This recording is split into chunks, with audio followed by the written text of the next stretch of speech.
Welcome to Navigating Follow-Up Reports and Follow-Up Visits. I'd like to call your attention to this disclaimer. Please note that this presentation is being recorded. Within 1 week, you will receive via email a link to the recording and to the PowerPoint slides, along with a survey.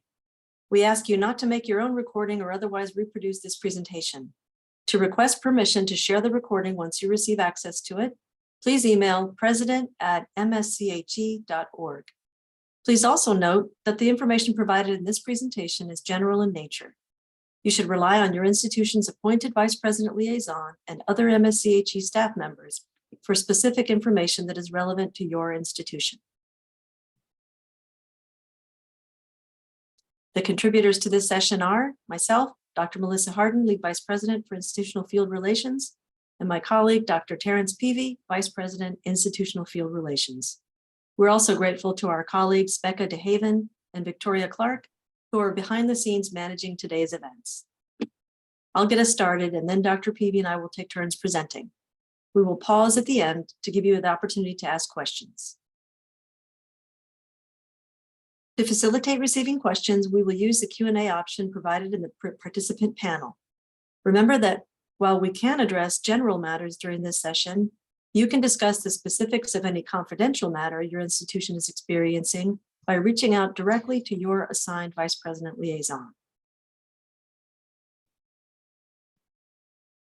By the end of this session, we expect you to be able to do the following: identify the types of follow-up which may be requested by Commission action, identify reporting requirements included in the Commission accreditation action, prepare and submit an effective follow-up report, understand the steps and activities that will occur leading up to and during a follow-up visit, work with the team chair and institutional stakeholders to prepare for the follow-up visit, conduct an effective follow-up visit, and understand what may happen after a follow-up visit and review. You all are familiar with the accreditation review cycle for institutions seeking reaffirmation. It follows a predictable 8-year cycle with several sequential steps, including the annual institutional update by which all institutions submit information regularly. Note in the diagram that there may also be other ongoing activities that don't necessarily follow a predictable cycle because they respond to a need as it arises. These are the matters of follow-up and other monitoring activities that we'll discuss today. There are several reasons why an institution might be asked to submit a follow-up report. Here they are. 1, your institution is found to be out of compliance, that is, placed on warning, probation, or show cause. 2, your institution was reaffirmed after a non-compliance action, and this is the next required reporting step, like a bookend. Or 3, other needs that may arise.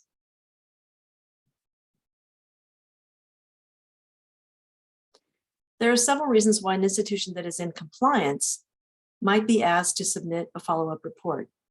Here they are. A monitoring activity such as AIU or self-study evaluation identified areas of concern that need to be addressed. Or some other concern is raised, such as through a media report that might impact compliance. Please note that out-of-cycle supplemental information reports are technically ongoing monitoring activities, but we wanted to include them today as another form of reporting. Follow-up can be required for any of the standards or requirements of affiliation, but the standards shown in bold here are what we find to be the most common reasons for requesting a follow-up report. Here you can see in red the requirements of affiliation that most often require follow-up. Now I'm going to turn it over to my colleague, Dr. Peavy, who will talk a little bit more about those reports. Thank you, Dr. Harden.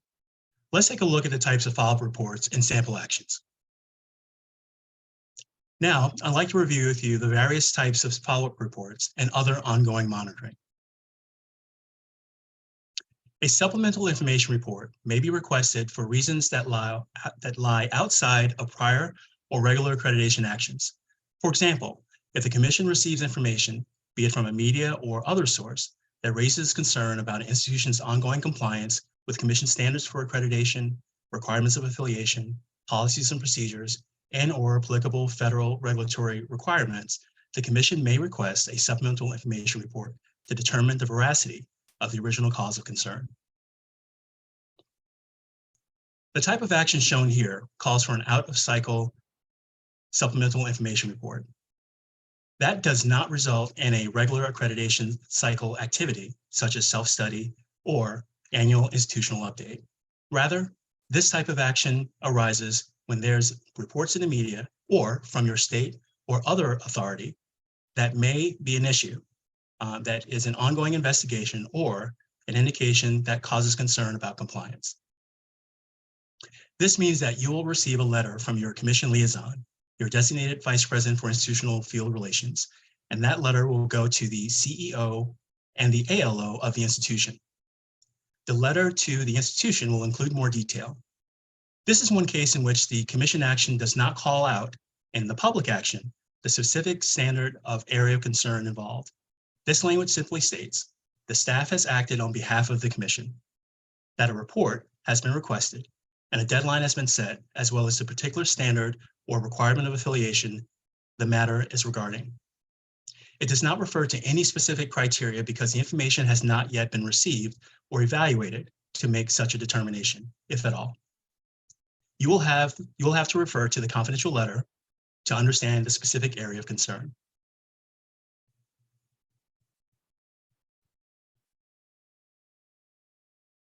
The supplemental information report may be requested in a programmatic accreditor issue, an action that raises concern about an institution's ongoing compliance with commission standards of accreditation, requirements of affiliation, policies and procedures, and/or applicable federal regulatory requirements.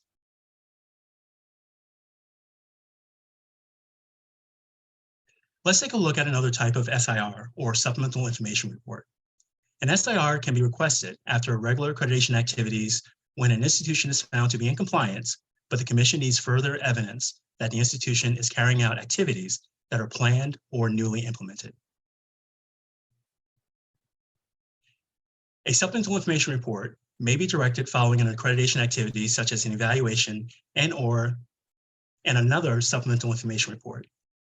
In these cases, the language specifies the prior activity that prompted the new supplemental information report, as well as the specific areas where within the standard or requirement of affiliation that should be included in the report. Finally, the language will indicate if a follow-up team visit may or will follow the submission of the report. Recommendation responses to the annual institutional update refers to the commission directed from the institution to provide a narrative response to recommendations made in a previous accreditation action.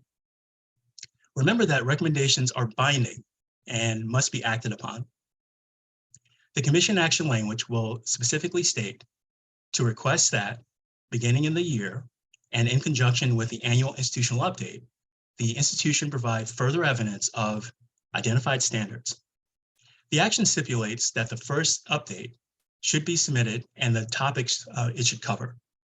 Only recommendations issued by the commission using the language above should be reported on at the time of the AIU. This example calls for a recommendation response in conjunction with the annual institutional update, or AIU. This specific action mentions both, excuse me, this specific item mentioned both happen to be related to Standard 6, Planning, Resources, and Institutional Improvement. This one may result from a self-study where the institution's accreditation is reaffirmed. However, the evaluation process identified concerns of ongoing compliance in certain areas, so more information is needed. This request specifies the time period during which the information must be provided each year. Here's another type of monitoring report. The term monitoring is only used in association with non-compliance action, which, as you know, could be warning, probation, or show cause. This action language calls for a monitoring report, which is a term we use in association with non-compliance actions, as we just mentioned, warning, probation, and show cause. This language requests a monitoring report indicating the due date and specifies the type of evidence to be provided to demonstrate that, quote, the institution has achieved and can sustain ongoing compliance with Standard 3, Standard 6, and Requirement Affiliation 11. The inclusion of the Requirement Affiliation is a very serious matter. If applicable, An action of this sort might also include reference to policies and procedures for which the evidence of compliance is needed. The action language here then breaks down the type of evidence needed for each standard or requirement of affiliation. Again, you should refer to the standardized recommendation and requirements document available on our website to see that the items shown in the action language are taken from there. The final item directs a follow-up team visit. This is a different type of a team visit with a special name, similar to, it is a special name for a particular type of visit. A monitoring report also includes a mandatory follow-up visit. A show cause report is directed when an institution is required to show cause as to why its candidate status or accreditation should not be withdrawn. The institution is also required to submit a teach-out plan and a teach-out agreement. A show cause report is always accompanied by a show cause visit. Here are some elements of a show cause action. We just talked about the first two bullets. Going to bullet 3 is the required teach out and a signed agreement with other institutions. We also direct a show cause visit. We direct a commission liaison guidance visit, as well as inviting the institution to present its show cause before the commission. That is a separate meeting that's had during the commission meeting. And our last bullet point, the next state of the evaluation will determine if the institution's accreditation is reaffirmed. All non-compliance actions, including a commission liaison guidance visit. These visits serve to help the institution understand middle state's expectations and provide guidance to respond effectively to the commission action. The commission liaison guidance visit focuses on the specific items indicated in the commission action. These visits are also an opportunity to educate the institution's community about the action and its implication for the institution's accreditation status, as well as to understand what is being asked of the institution. Depending on the nature of the action, this type of visit may also include other staff or commission representatives. Now, we'll talk more generally about the key policies, procedures, guidelines, and forms of follow-up reports. The main policies and procedures we're dealing with today are regarding the accreditation and monitoring cycle. Institutional Accreditation Liaison Officers, or ALOs, are very familiar with our website, including the sections pictured here. Publicly available, they can be found by going to www.msche.org and clicking on Policies, where you can browse and search on our extensive policies and procedures and look at policies under review. You'll notice that each of these items are broken down to separate documents covering policies, procedures, or guidelines. Be sure to use these search functions to find out all the related items of interest. For example, if you enter follow-up in the search bar, you'll find policies, procedures, and guidelines, along with related forms that the review team uses when preparing for its team report. The latter can help you better target your efforts. Now, my colleague will show us how to submit recommendation responses. Dr. Harden? Thank you, Dr. Peavy. We're going to take a look now at how to submit those responses to specific recommendations in the MSCHE portal.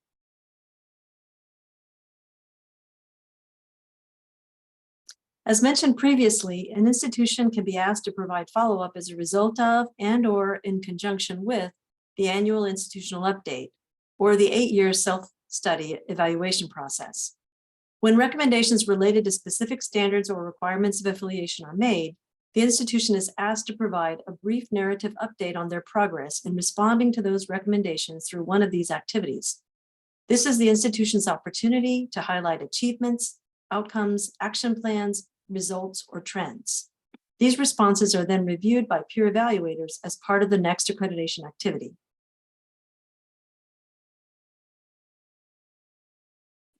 The institution enters its responses in the MSCHE portal. Note that responses provided in this format are limited to a certain number of characters. It's not possible to upload evidence or hyperlinks with the submission of these recommendation responses. That's different than with other types of submissions. Note also that this type of response does not require or allow evidence or hyperlinks. The focus here is simply on the brief narrative response. It is the responsibility of the institution to provide all necessary evidence during the next self-study evaluation to verify progress toward addressing the Commission's concerns in the specified period. The annual recommendation responses are designed to be iterative. Think of it as a form of check-in on the institution's progress. Depending on the interval in the institution's progress, there may be more or less to report on at any given point, but the goal is to respond fully to the recommendations by the end of the cycle to demonstrate progress. These short answers should achieve the following: demonstrate that the institution has taken action or developed a specific action plan related to the standards, ROAs, etc., that are cited in the action.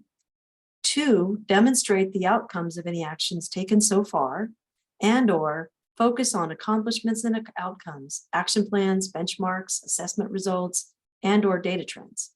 If you have questions about submitting recommendation responses, please contact your Vice President Liaison. Now let's take a look at how to submit those responses to specific recommendations. This is a question we get often. Do I need to address all the criteria in the standards cited by the Commission action? As we saw earlier, the Commission action focuses on specific criteria where concerns have arisen and evidence is needed. In cases of a monitoring report, the institution has been found in non-compliance with the whole standard, even if there are specific things that we want you to emphasize. So you need to demonstrate compliance with the entire standard. As we've said in other training sessions, you know that the standards have a statement at the top, followed by a number of criteria. So we want you to think of the whole statement and show how you address the standard and then be specific based on the criteria and the items called out in the Commission action that you need to emphasize. Clearly, you need to pay special attention to the recommendations listed on the Commission action, but sometimes people ask, what about the others? Here's an example. You were cited for Standard 6 with a list of criteria, including facilities management. That doesn't mean that you need to provide your facilities plan. Normally, you would provide that in the evidence for self-study. But in this case, you have been cited as being in non-compliance with Standard 6, and one of the main issues for a lack of resources is a significant decline or decrease in enrollment. So you would address the criteria thinking of the issues at hand. That is, how are you handling facilities, particularly if you are renting space, or if you have a lot of surplus residential housing? What are you doing and how is that impacting your institution?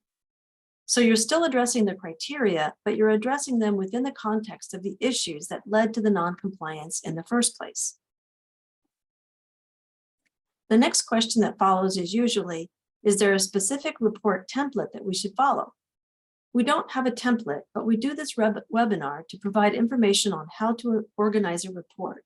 So yes, you should include a cover page, but the overall format is up to you. You should provide an introduction citing verbatim the Commission action that led to the submission of the report, and then provide context of the institution, up to 5 pages. Then you would write a substantive narrative and analysis of how you think you are in compliance. 10 pages maximum per requirement of affiliation, accreditation standard, or other issue. So even if there are multiple criteria cited within a particular standard, you should limit that entire section to 10 pages since it falls under the same standard. But remember that the requirements of affiliation are very closely related to standards, so you may choose to address them together in that case. Then you can use up to 5 pages for the conclusion, and you would include evidence that you would upload to the portal. If it's a monitoring report, you would see a place in the portal to upload evidence for the standard in question. You would only be able to upload information for the specific standard cited in the action. However, here's an exception. For an out-of-cycle SIR, Supplemental Information Report, the ones whose action language begins, staff acted on behalf of the Commission, etc., there is no evidence inventory. Instead, you will attach appendices to your report. We request that a report of this kind, this specific type, not exceed 100 pages total. You can use the attachment feature in Adobe to attach the evidence in the report file. We also ask you to include a table of contents so that we can easily identify the evidence in your appendices. Here are the things that your follow-up report should accomplish. Essentially, the same that a self-study should achieve. Focus on what you are doing, not what you hope to do in the future. Include systematic evidence. Demonstrate consistency across all levels, modalities, locations, etc. Be sure to read the standard to show consistency across the institution. The future should only be used in terms of sustainability. Emphasize what you have already implemented. What we mean by structures to ensure sustainability is who is responsible for doing this over time. Do you have an assessment office or committee? Do you engage in professional development for faculty? How do you ensure ongoing engagement? These are the kinds of questions to ask as you prepare your report. Be sure to do a thorough and detailed analysis for the benefit of the reader. Rather than providing raw data alone, include a commentary on what it demonstrates and why it is relevant. Integrate it into the narrative of the report while providing essential context so that its importance is clear to the outside reader.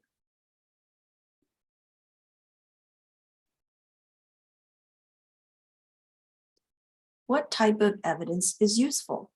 Provide evidence that what you say you do, you are doing in an ongoing and sustained way. Show how you document your decisions and actions and how they are informed. Be sure to label your evidence in a way that makes it easily found, either by hyperlink or a clear title that supports the narrative. For a report on assessment, we want to see who is doing what. What's the composition of the committee? Is there a charge? Committee reports, minutes?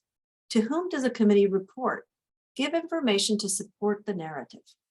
Again, thinking about the external reader who may not be familiar with your institution. Rules of thumb here. Focus on the past and the present, not the future, unless you're addressing sustainability.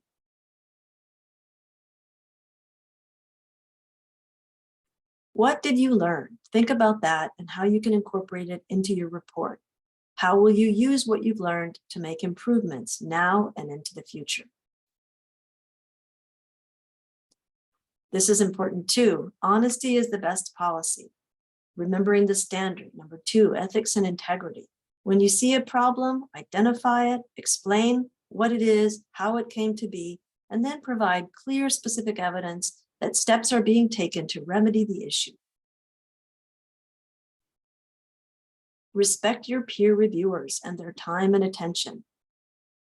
Now let's discuss uploading the report. Here you've got some tips here, thinking about your readers, respecting the reader's time and energy, including data that are analyzed and relevant, calling irrelevant information, and then sticking with the guidelines regarding length and organization of the report.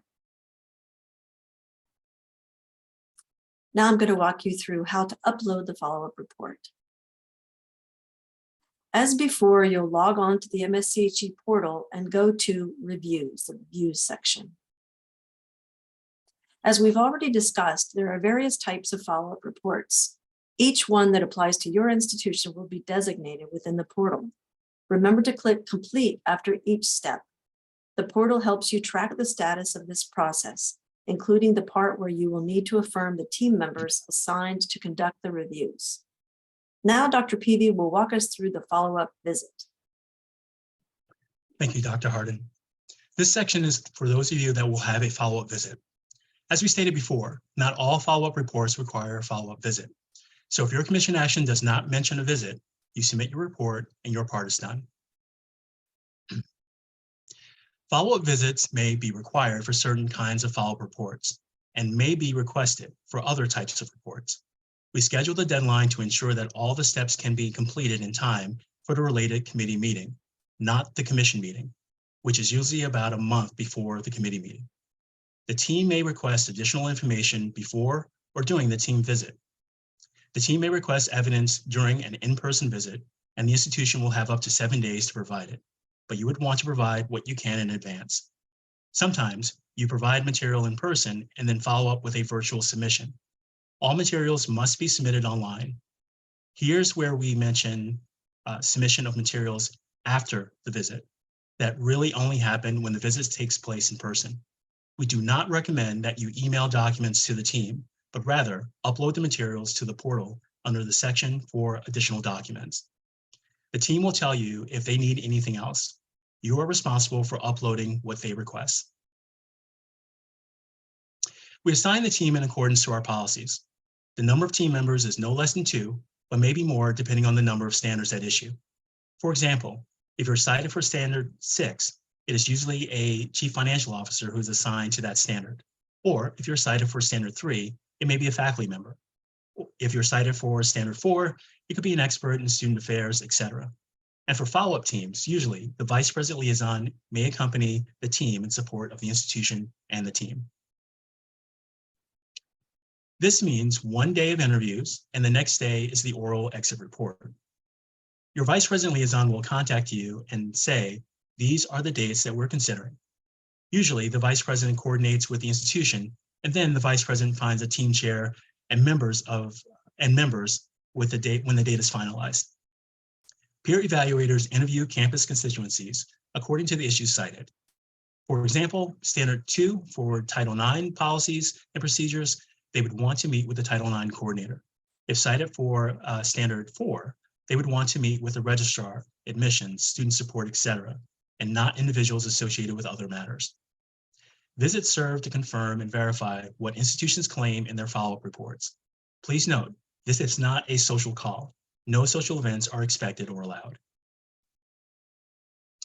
1 day visits starting with the president or CEO, also a governing board, especially if cited for standard 7, as many representatives as possible from the governing board is expected. In this case, with the governing board, it is okay to have video meetings, as we know that there are some board members who don't live within the vicinity of the institution. Depending on the standard, the team may meet with different individuals and groups. That evening, as usual, the team puts together the report, and on the second day, the team meets with the CEO and gives him a heads up on the findings, and then gives an oral report. The institution decides who's invited to the oral exit report. We hope that you'll invite as many people, as many individuals as possible, and certainly the key people. Don't underestimate the value of the institutional response. Take it seriously. It is the due process mechanism. It is your last chance to give your side of the story. It should be brief, targeted, and useful. It is not the time to correct what the team has concluded. It is a chance to say why you think you're in compliance and how you're responding. It is also an opportunity to acknowledge the expertise of the team, to thank them for their work. It is not an opportunity to provide additional documentation. It is too late for that, and it won't be accepted now. But if something new happened in the few days since the visit, then you may include that, but only if it's after the team has left. This section is for those of you that will have follow-up visits. As we stated before, not all follow-up reports require a visit. So if your commission action does not mention a visit, you submit your report and your part is done. This is a reminder that we have a 3-part process. In the case of follow-up reports, regardless of what prompts them to be directed, it unfolds in the order presented in this slide. 3 tiers of review, all led by peers. Each conducts its own review, but the latter 2 depend on the first. So it's critical that you include written reports of all documentation and evidence for others to review later, without the benefit of a visit and interviews. The first and fundamental level of peer review is the peer review team. The team reads the follow-up report and any evidence submitted and uses them as primary sources. The team may or may not conduct a follow-up visit to the institution. By the way, when follow-up visits take place, the vice president commission liaison may or may not accompany the team. The Committee on Follow-up Activities conducts its own review, but starts with a team report. The commission makes the final decision and acts on the institution's accreditation. But the point of departure is the action proposed by the Committee of Evaluation Reports, which is grounded in the team's findings. In the case of the monitoring report for noncompliance, even if you're reaffirmed afterwards, there's always a follow-up monitoring report after you're reaffirmed, like a bookend. An SIR, on the other hand, may trigger another SIR, or ideally, it ends with the commission action that simply acknowledges receipt and does not require further follow-up.